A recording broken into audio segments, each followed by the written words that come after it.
All right, let's get started. Good morning. My name is Morgan Greenleaf. I'm the Director of Innovation Catalyst at Emory University as part of the Georgia CTSA.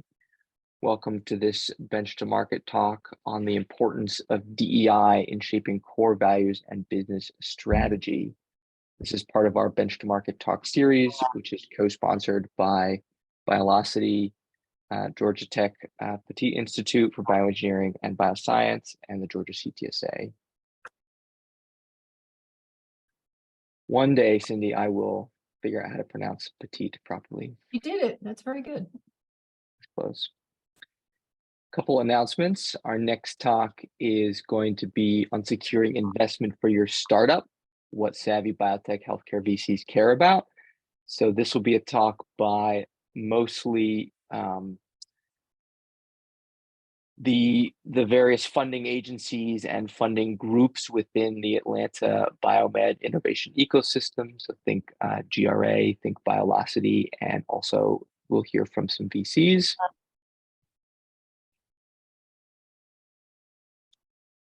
We also want to bring this seminar to your attention, the Bio Launchpad seminar, which is all around leveraging the very important SBIR and STTR programs. You can save the date for June 29th.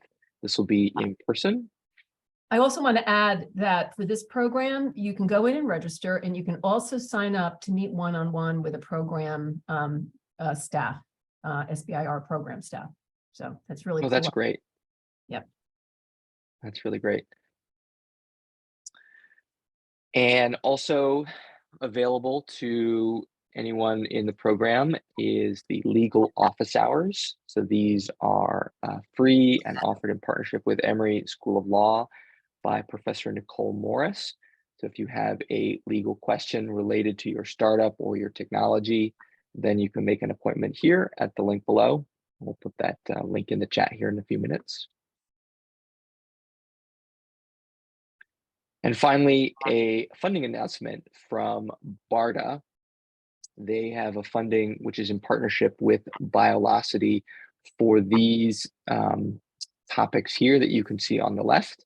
So if you're interested in this program, you can contact Biolocity and connect you to the funding resources. And with that, oops, I don't know why that keeps changing.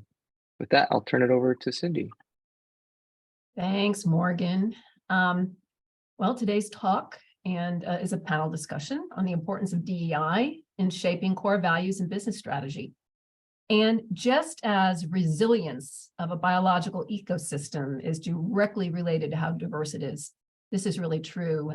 Diversity is also really key to a resilient and dynamic business and enterprise.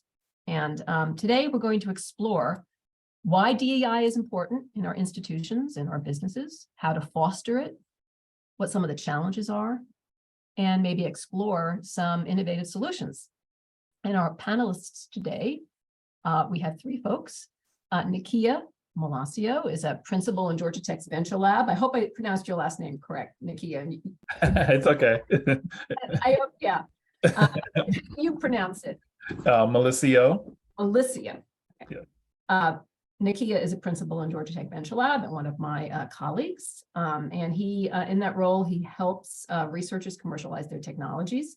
He is also the founder and director of the MedTech Center of Excellence. We also have Melissa Hefner. Melissa is a program director in Georgia Tech's Venture Lab, and she's the co-director of the CreateX Female Founders Program. And we have Brittany Odoy. I hope I pronounced did I pronounce your last name? Yay! She is a principal diversity and inclusion officer with MIT Lincoln Labs. And prior to that, she was the diversity and inclusion division director of the Georgia Tech Research Institute. So she was a Georgia Tech employee. I think that the first thing I'd like to do is just have each of you, and we can start with Nikia, talk a little bit about yourself, what you do, what your organization, and yeah, so if we could start with Nikia. Yeah, no, thank you, Cindy. Appreciate being here as well. Yeah, so gosh, I do a lot of different things. The joke is I've got like 20 hats, 20 jobs. It's just indicative of just I care so much about the space. I am passionate about serving entrepreneurs, and more importantly, giving a voice and space for people who look like me, and just completely unapologetic about that. And just always want to make sure that individuals know. And so in that, I spent a lot of time in the life science biotech space, and also importantly in the deep tech space, just really helping founders just understand the process of building, commercializing technologies. We know it's an arduous process, not only just in building things, but with the MedTech Center that we have here at Georgia Tech is singly focused on how to build these innovations in the right way. And that's everything from the moment you think about it all the way from lab to market, and all the things the nuances that you do not think about that comes along with building out your commercialization strategy. So the center is not your traditional incubator or accelerator. We do a little deeper customization on working with founders to kind of help get their projects from ideal to market. And we've worked with 40 founders so far this year, almost close to $10 million of funding raised between those founders. And we've got some founders that we help get SBIR funding through NSF and NIH. So super excited about the program. So we work with everything from medical devices, diagnostics, you name it, therapeutics, the whole name. So we're across the board, everything in the Life Science Center there. That's great. Thanks, Nakia. I also just wanted to mention to the audience that if you have any specific questions, please put them in the chat. I'll be monitoring the chat as we move forward. Melissa, would you like to go next? Hey, good morning, everyone. I'm Melissa Hefner with Georgia Tech's Venture Lab. Work closely with Nakia on educating our research faculty and our students on this idea of a lean startup method, how to take your idea to commercialization by gathering evidence from your customers before you actually build out a product that you want to put into the world. And I wear a lot of hats at Georgia Tech as well, not as many as Nakia. Thankfully, but the one I wear most often is that of an entrepreneurship educator, and really helping our research faculty and our PhD and grad students figure out, is there a desire in the market for the research that they're working on? Could it be turned into a solution that could be put out into the world and to drive value? And I've worked with, I think at last count, I moved close to 1,000 teams. And I'll talk more about this in a little bit, but of those 1,000 teams, we weren't seeing as a group, a lot of diversity necessarily in a lot of the different areas where we need to see diversity in entrepreneurship for reasons we'll get into. And so started the Female Founders Program with my colleague, Sarah Henderson, back in the fall of 2020. And it's grown like gangbusters. So excited to share more about that with you as we talk this afternoon. Great. Thanks, Melissa. Brittany. Yeah, so as I was introduced, I'm a part of MIT Lincoln Laboratory, which is globally headquartered in Lexington, Massachusetts, about 40-minute drive from Cambridge and MIT proper. MIT Lincoln Laboratory is a federally funded research and development center. So it's still in the same research and development arm around DoD sponsored work, which is what I was doing when I was at Georgia Tech Research Institute. Difference being Georgia Tech Research Institute being university affiliated and MIT Lincoln Laboratory being federally funded. So some of the main work we're doing, and similar to GTRI, is around simulations, automation, prototyping, and also coming up with things that protect the warfighter. So a lot of what we do is a little top secret, but the things that we do that have made us very innovative and global head name for the last 70 years are things that you can go out and Google. So any of those things I can talk to you about, some of the other things I can't. But what I specifically do in those environments is empower our scientists, technologists, and engineers to be more engaged, to have inclusive environments, and to foster psychological safety, which I'll talk about a little later on in our talk, and how that really drives innovation and some of my thoughts around that topic. Great. Thank you, Brittany. That's a great overview. Maybe I'll just start with a very basic question. Why is DEI, diversity, equity, and inclusion, important within an innovative organization or within a business or a startup? And I guess related to that, what are some potential risks if we're not prioritizing diversity, equity, and inclusion? And I think I'll start with Brittany. Okay, sure. We can start somewhere else. Oh, no, it's fine. So why is it important? I think one of the main things that I want to drive home is innovation is important, because if you have that access to opportunity and you're in that equitable environment, you can really drive change. And that's really what, and I'm sure my colleagues on the call can talk about, that's what's important in an entrepreneurship environment. The reason why inclusion, diversity, equity, belonging, accessibility, however you want to define the acronym, are important is because without employees coming to work, or in this case, any type of startup or innovator feeling like they're supported and their ideas will be met and heard, it's very hard to drive success. And when you don't drive success in that environment, it leads to disengagement, which can also make sure that you're not going to market with the most innovative and technical solutions necessary. Like I talked about at Lincoln Laboratory, we pride ourselves on coming up with advanced technical solutions that drive national security. If I'm not able to foster an environment at the laboratory where all of our researchers can feel like they can bring their best self to work, then we're really doing our nation a disservice. And so that's why I believe it's important. Melissa, would you like to chime in? Yeah, so, from where I sit, I engage with a lot of students. So let's just talk about student teams for a minute in terms of students wanting to solve problems and commercialize ideas. Our students tend to want to solve the problems with which they are familiar, and that they have some firsthand experience and that they feel they can understand. And so we need a group of students that are very diverse so that we're solving a diverse group of problems, right? For example, in one of my female founders cohorts, I was maybe cohort 7 or 8. We just wrapped cohort 11 yesterday, which was really fun. We had about 12 teams in that cohort, and half of them were solving issues around maternal health care for women of color, because that's an issue that is in their world and that they understand and that they experience, right? And so because our teams seem to want to solve the problems that they can relate to, that they understand, that they have firsthand experience with, we need to make sure we have a lot of different voices and types of people in the room solving those problems, so that things like maternal health care for women of color, really, the conversation really picks up and solutions are being put out there that are going to drive a lot of value.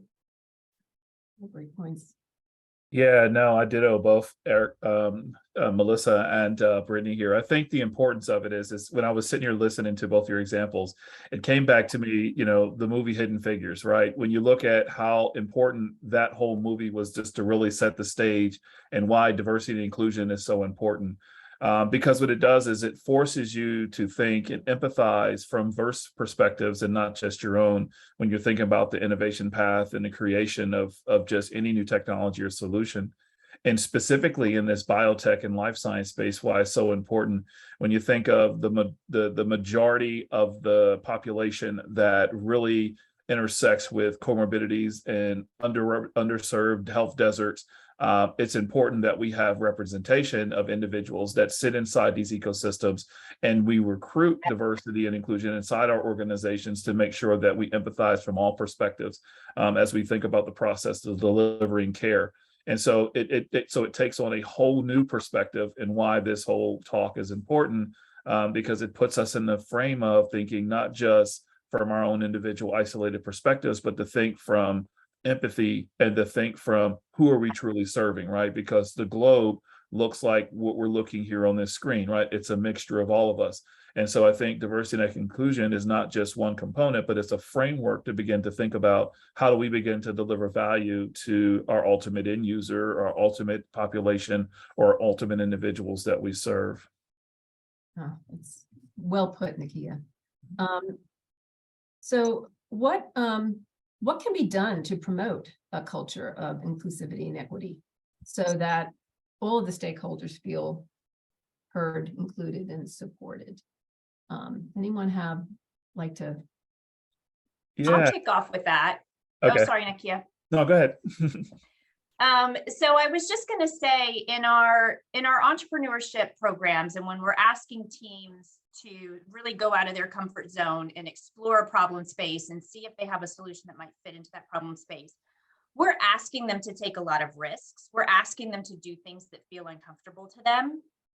And this is an assumption that we had when we started Female Founders, but our founders have since validated our assumption, is that there are so many areas in the women who are at Georgia Tech. There are so many areas in the world where they already feel that they are the other, that they feel they are a minority, that they feel that they are playing catch up, that they feel that the space wasn't necessarily made for them, right? They're trying to perform in a space that was made for someone else. That having a place that was built specifically for them, and where they are the ones that are the majority, the given majority, it allows them to take risks in a way that they wouldn't want to otherwise, and allows them to do these activities that feel uncomfortable and out of their comfort zone, and engage with customers so that they can learn the best fit for the market. In areas where they're tired of being one of just a few in a classroom or one of just a few in a meeting. Now they come into a space that's built specifically for them, and they feel that their voice is heard in a different way, and that they are understood, and that there is empathy there that perhaps doesn't exist in other environments that they engage with on a daily basis. Yeah, when individuals start to think about the economic impact of when you don't have a DEI plan, and just how it hurts our nation and our economy, when you start to think about lost dollars, lost talent, lost ideas, lost innovation, lost solutions, when you have exclusionary practices, you're literally saying, here's a bucket, I'm going to put $1 billion in it and I'm going to set it on fire. When you don't create an inclusive process, right? When you don't extract the best ideas.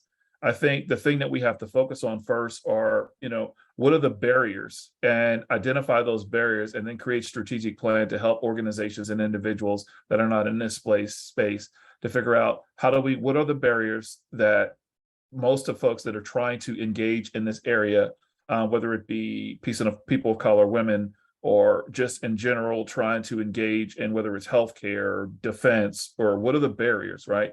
And when we begin to understand what those barriers are, and some are just systematic, and some take a great deal of time and will require policy to make those changes.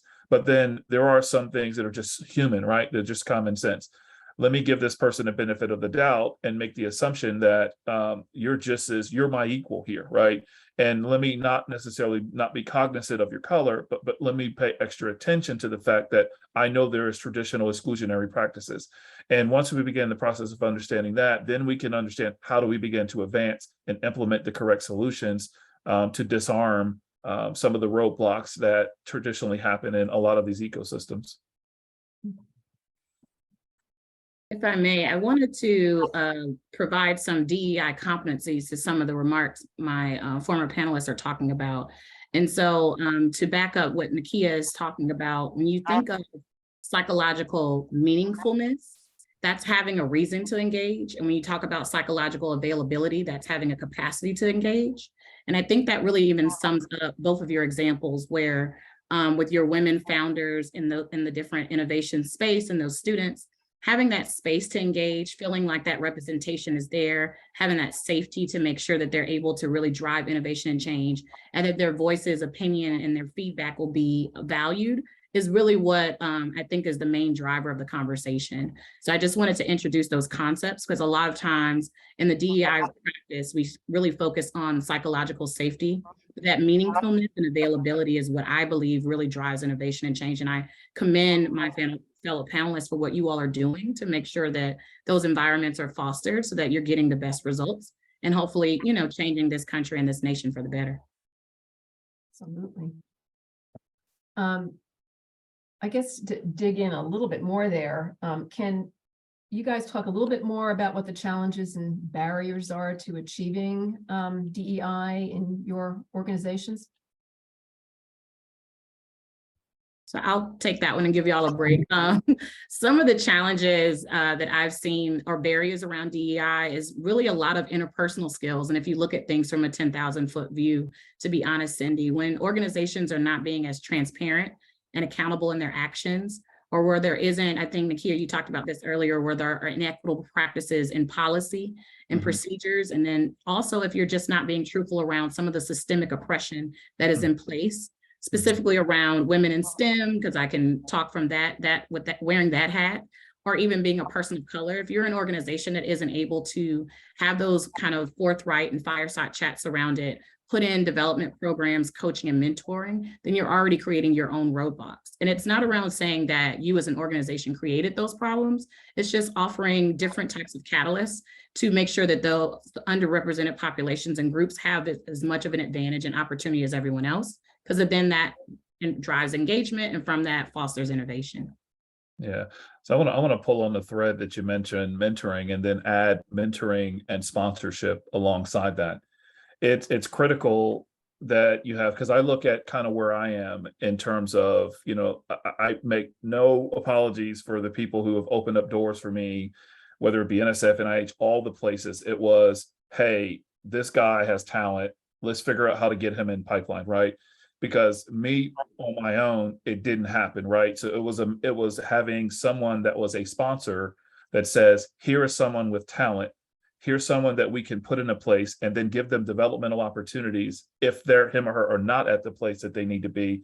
This is how we help to advance. And this is what we call increasing that pipeline and that availability, specifically in all of the spaces that we're talking about. Because if we don't, it'll continue to be the process of these barriers. And sometimes people are not, and it's not always racism that's always part of it, right? It's just sometimes these systematic processes are so embedded in their day-to-day routine that it's exclusionary by nature, and no one has to say or do anything to acknowledge that. And so when we acknowledge those barriers and understand, okay, how do we create pathways to make sure that underrepresented have an access and exposure, mentorship and sponsorship, because mentorship and sponsorship are two different things, right? So mentorship is just providing that support and encouraging you, but that sponsorship says, hey, I'm a director here and I sponsor this person, and therefore I'm going to help be responsible for the pathway of their career through whether it be the life science or defense.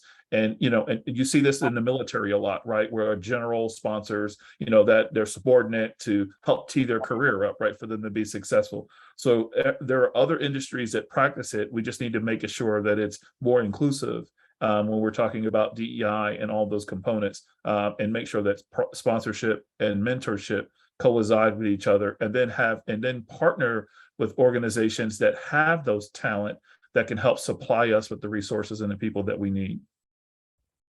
And I'll add on to that I think a lot of this comes back to, well, there's two things that I thought of, but what you're talking about, Nakia, and what you led off with, Brittany, is I think a lot of it comes back down to our hiring practices and who we bring into an organization and how they move into leadership positions. We're fighting against sort of status quo in a lot of ways. And I think if we really examine what our hiring practices are, how we're hiring for the future, and what kind of leadership examples we want folks to have as they, you know, go through whatever, you know, organization they're a part of, can really make a difference in terms of bringing in folks with different experiences, unique ways of handling problems, and allowing for there to be, if you've got a more diverse leadership, right, hopefully you're going to pull in a more diverse workforce as time goes on. And so some of the problems that I run into is if I want to stand up programs specifically for folks who are underrepresented in our entrepreneurship areas, do I have the colleagues around me that can help with that, right? Do I have the folks who themselves fit into that category so that they can be really authentic coaches with our teams? That's a challenge for sure. And just one additional thing to add, because I know a lot of times organizations focus on the attraction of diverse talent, but I want to just implore everyone to understand from Nakia's point around retention of that diverse talent. So it's not enough to invite them into environments where they don't see others represented like themselves. Succession planning and seeing who your high performers are, who are your next potentials, who needs to be tooled up when it pertains to certifications or any type of professional organizations. I know that's really huge in the STEM field, being a part of IEEE and the like.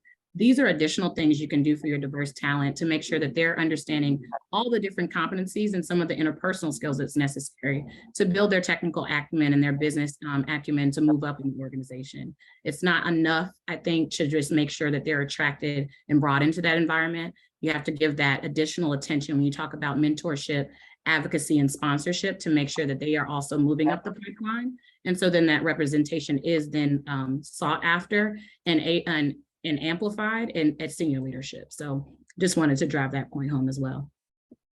Good points. I have a question on the education side. So this is more for Melissa. How can spaced learning and DEI be achieved and sustained in entrepreneurship education? Sorry, Cindy, can you say that again? Yes, and this is a question from someone in the audience. Okay.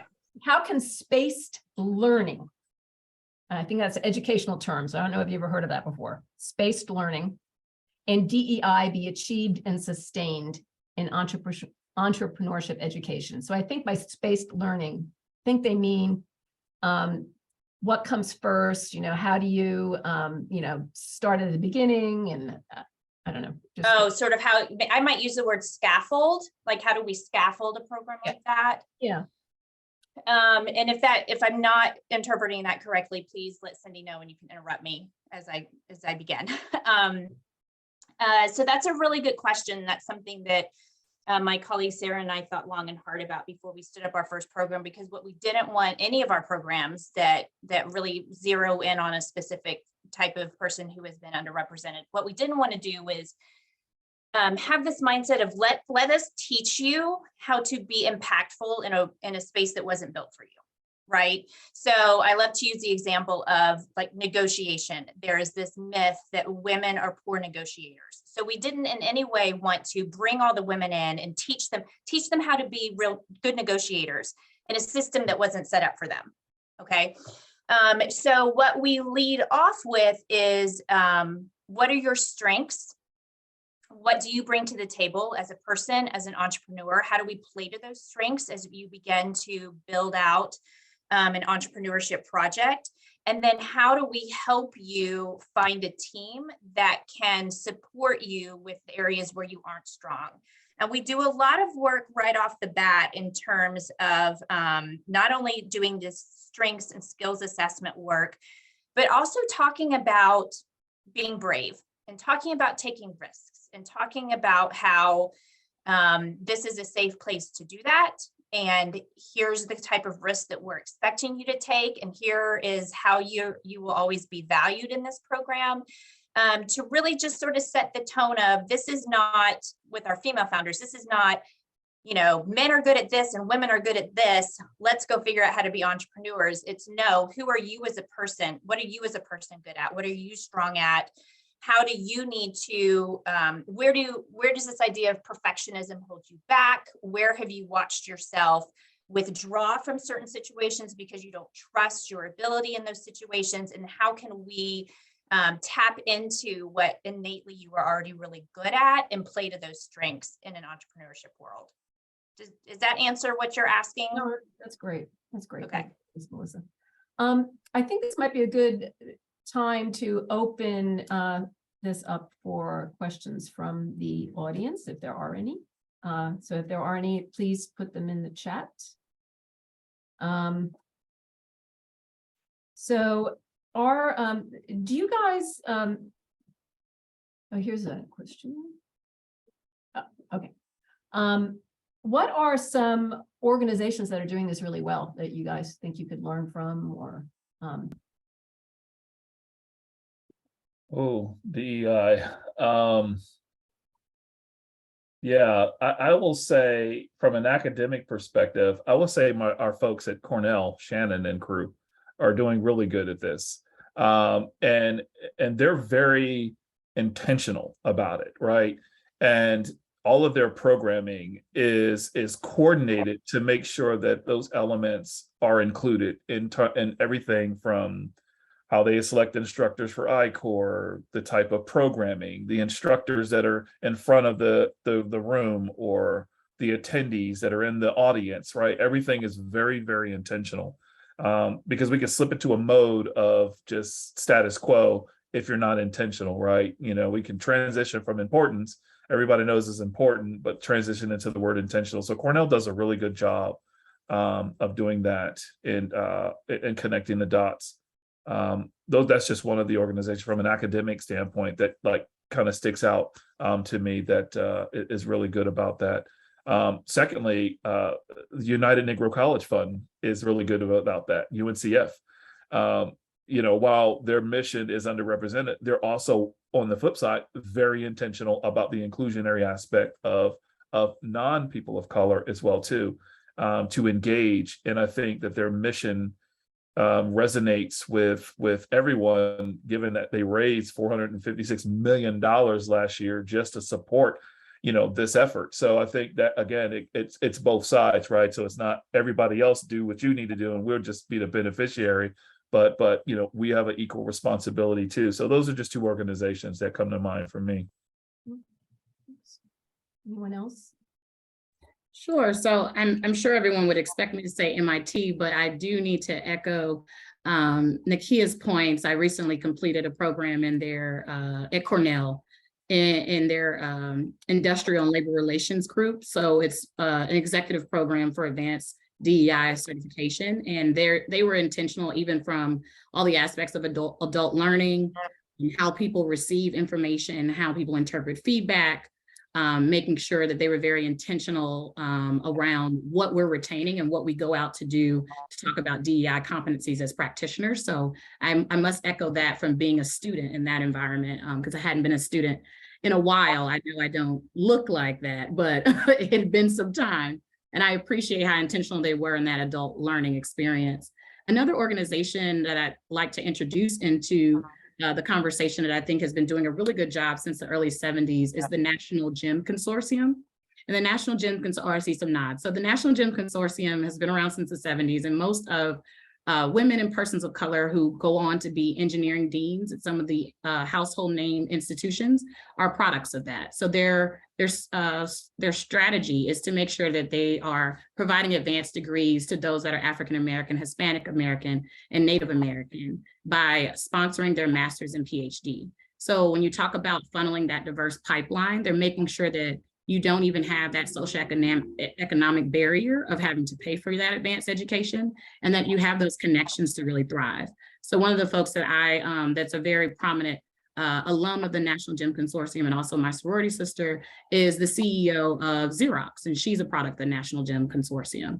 I think they do a really good job around doing their different grad labs, which are innovation labs, where they'll come out to different institutions, of course, come to Georgia Tech, UPenn and the like, and making sure that that cluster of students in that cohort has everything they need to be successful in the advanced degree environment and then on into the workforce. Because a part of their program is you also have to intern with a Fortune 500 company or a research institution like MIT while you're completing your degree. So you now go from being a first generation student to understanding what you need to advance research and technology in these environments. And then you've also had that corporate experience. So you really have all the tools you need to be successful.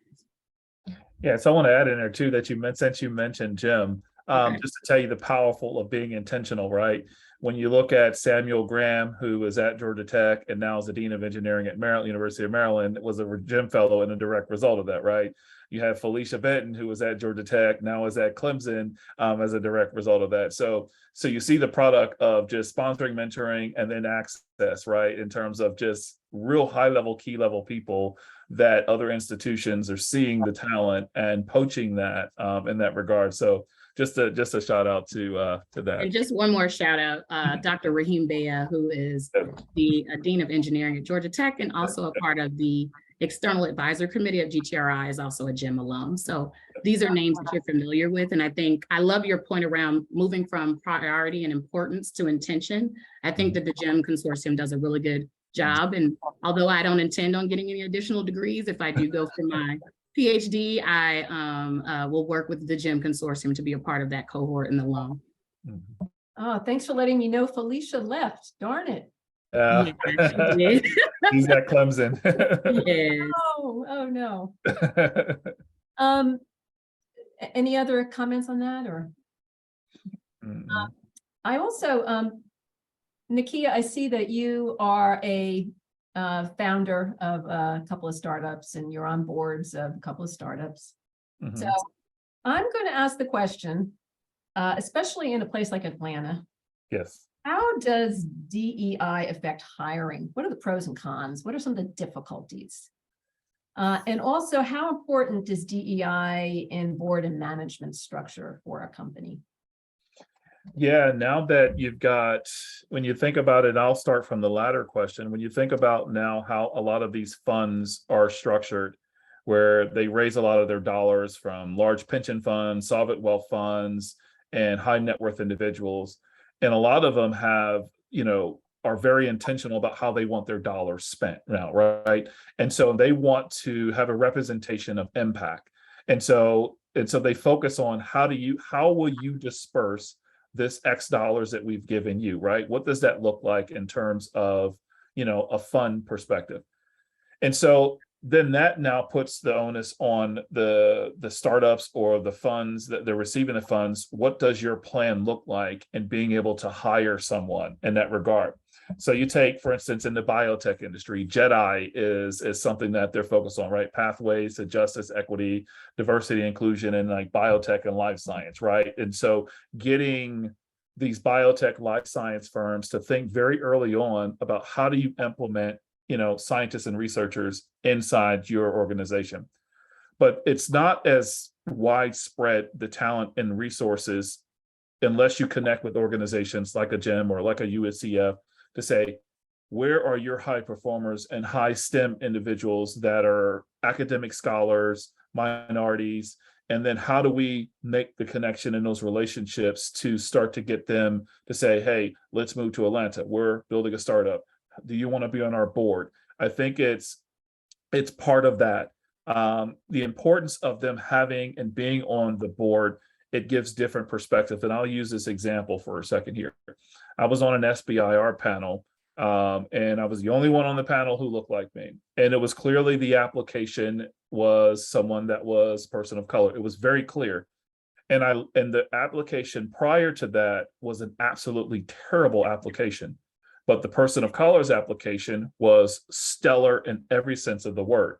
But because they came from an HBCU, there was this automatic connotation that, well, they're not in an R1. This was their word. Well, it's not an R1 school. So therefore, I'm not sure if they have the capability to do the research on that level. And I said, well, are we here to measure their character or the school, or are we here to measure the impact, the societal impact of their technology, which was a great impact of their technology. But had I not been on that panel to have a voice to echo the importance and to distill the tech to say, here's why this tech should happen, it wouldn't happen, right? And so now bring that back to startups. It's important that we have representation of people of color, women, Hispanic, minorities, all of them on these boards, because as the startup begins to navigate, because they can go from 0 to 100 really, really quick. And if they don't have people that can help, that have the consciousness or the empathy to help guide them through that growth, then they'll end up falling into the same practices. So now back to the hiring component, they need to sit down with an HR talent specialist that's specific in the DEI area and saying, what does our policies look like? How do we write a DEI statement that attracts people that say that I want to work for this organization because this is their value? And then that's where it really starts, and kind of coordinating the dots all together for it all. Yeah, beautifully said. Amazing, Cindy. I couldn't help but smile as you were speaking, Nakia, because all of my experience in higher ed has been working at R1 institutions, Georgia Tech, and now MIT, and all of my formal education is from an HBCU. I'm a graduate of Clark Atlanta University, where I hold my bachelor's and master's there in accountancy. So whenever people kind of bring up that type of scenario, I use my own bio to let them know that that's a myth that should easily be dispelled. I am an Atlanta native, and I am a brown girl from College Park, Georgia. And I never thought that I would be walking the streets of Cambridge and bringing in other folks that look like myself. There were a time in my life where that would really kind of discourage me, and included a lot of imposter syndrome, but now it's just something I can giggle at. And I just really want to apply what you're doing around your efforts to make sure that there are more folks that look like myself as well. I don't consider myself a trailblazer or anything, but it does just make me smile whenever I hear that adage. But there was another organization that I wanted to plug really quickly, Cindy, if I could. Please. The United Way of Greater Atlanta offers a VIP board training program that I completed. I think I was their summer class of 2016. But what it does is take you through a very intensive board boot camp over that time. You can take it during the fall or in the summer. I elected for the shorter version of it, if you guys can't see a theme of how I like to learn. But it really talks about the legal, financial aspects of being a board member. It gives you an opportunity to complete kind of like a board career fair. So it'll offer opportunities for you to serve on boards. And then it really even talks about some of the legalities and all the different compliance measures that are taken into serving on a board. And so for a woman and a person of color, I really try to plug that organization. It's been around, I believe, since the 80s, and it might even be older. And it's a really best kept secret in Atlanta to talk to, specifically if you are in the startup and innovation space, to get all that training it takes. They talk about intellectual property and all the other tools. And so that is the Greater Atlanta version of United Way and their VIP board training program. Oh, great. Thank you, Brittany. I never heard of that. That's wonderful. Any other comments or questions for our panelists? Or are there any areas that we haven't covered that you guys would just like to talk about? I was listening to Brittany and Nakia just now, and it was reminding me of just how many biases our founders are up against, those who do not fit the traditional mold of an entrepreneurship, a founder of a startup, right? And I am amazed and disappointed and still surprised every time I have a founder who doesn't fit that traditional mold come back and tell me a story about an experience they had at a pitch competition, right? Where what they said wasn't what was commented on, but perhaps something about what she was wearing, right, was commented on. Or they were talking to investors, and the investors aren't supposed to have expertise in every area, in every industry, but they, an investor who felt that he could not invest in a certain project because he did not understand the anatomy behind, whatever the product was that was going to help women. So I think both of those cases, though, what I heard was there was someone in the room who stood up and said, that's not okay, right? What you just said is not okay. And I think that more and more we have to be braver and less apologetic and just speak up when we hear someone being very biased and nobody calling them out on it. And I think that's I'm not a woman, I'm a woman, but I'm not a woman of color, right? And so I think that's an area where I feel that I have to do my job and make sure that when I am in those type of environments and I hear even those very subtle comments being made, to not let them pass, because we cannot let them continue to be the narrative and the norm, and stick up for each other, right? And rewrite the narrative and have the conversation in the room be what it really needs to be about, which is the founder and the idea and the problem and the group of people that are going to solve that problem for. I feel very strongly about that. And I will just add too, the next thing that we're going to do, and I'm working with Charmaine Troy, and I'm going to get her title wrong, but she's Nakia, you can help me out, assistant director, associate director, director, some kind of director at All right, so Georgia kind Tech. of director. Yeah, for first yeah. generation students. Yeah. And so this is the next group of folks who are traditionally underrepresented in entrepreneurship that we're going to create programming specifically for, a safe space specifically for, right? How do you get past the fact that, you know, you perhaps don't come from privilege and wealth and a network of folks and, you know, university connections, right? If you're a first generation student, how do you thrive in an entrepreneurship ecosystem regardless? So that's what we're doing next. And I'm excited to bring in a new group of folks that perhaps didn't feel like entrepreneurship was for them because of all the difficulties that come with being an entrepreneur and the type of support traditionally that folks need, and showing them that they do have support, they do have a safety net, and getting their ideas out into the world too, because if people are innovating for what they know to be a problem, then they need to have a voice at the table as well. Yeah, I'll add in there too, in terms of just the topic we're having here about DEI strategy and the importance of it. It's so important. It's such an important topic, to the point that where now federal agencies are asking for, what is your plan inside these proposals, right? They want to know, what are you going to do with their dollars? Because now they want to have their report backs to Congress and saying, here's where these dollars are going. And I look even most recent with NSF with their type 1, type 2 engine grants.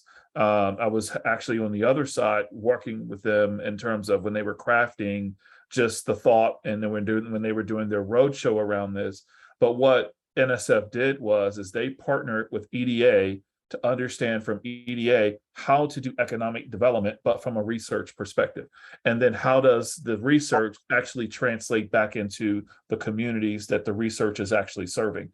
And so when you look at how important that component is, so every proposal, and they were very clear with us in terms of reviewers, like, if they don't have a proposal, we can care less how great the ideal is.